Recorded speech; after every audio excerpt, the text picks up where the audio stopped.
Salam dan bahagia, kami dari kelompok 7 akan menjelaskan tentang materi pada pertemuan ke-7. Perkenalkan, nama saya Hilman Haikal dengan NIM 2019-012-078. Saya di sini ingin menjelaskan tentang kegunaan mesin bor duduk. Mesin bor duduk ini dipakai untuk membuat lubang benda kerja dengan diameter yang kecil atau terbatas hingga diameternya 16 mm.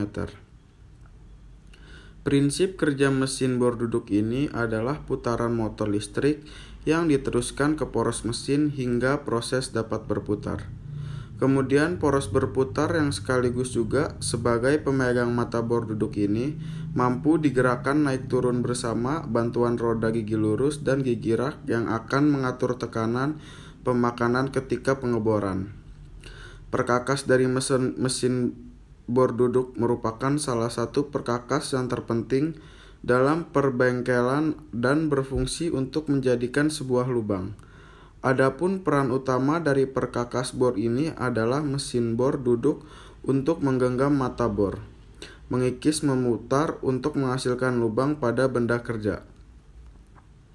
Prinsip kerja mesin bor duduk ini adalah memutar mata bor yang mempunyai alur puntir atau twist atau yang digenggam oleh cak atau cuk yang sudah terpasang di poros spindel yang bisa digerakkan turun atau naik untuk mengumpankan mata bor sistem duduk ini ke bahan yang akan dibuat lubang.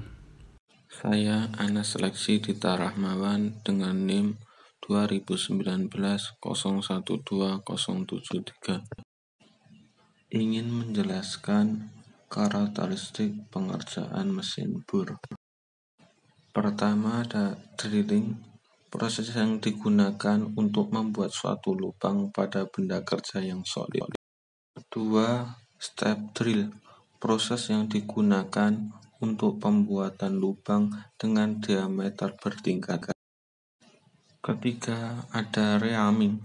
Reaming adalah cara akurat pengepasan dan finishing lubang yang sudah ada sebelumnya. Keempat, boring, proses memperluas sebuah lubang yang sudah ada dengan satu titik pahat. Boring lebih disukai karena kita dapat memperbaiki ukuran lubang atau keselarasan dan dapat menghasilkan lubang yang halus. Kelima, counterbore. Operasi ini menggunakan pilot untuk membimbing tindakan pemotongan. Digunakan untuk proses pembesaran ujung lubang yang telah dibuat dengan kedalaman tertentu untuk mengakomodasi kepala baut. 6.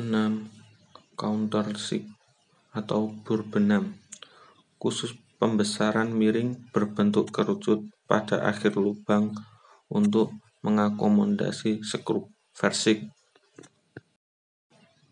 Kemudian yang terakhir 7. Tapping. Tapping adalah proses di mana membentuk ulir dalam.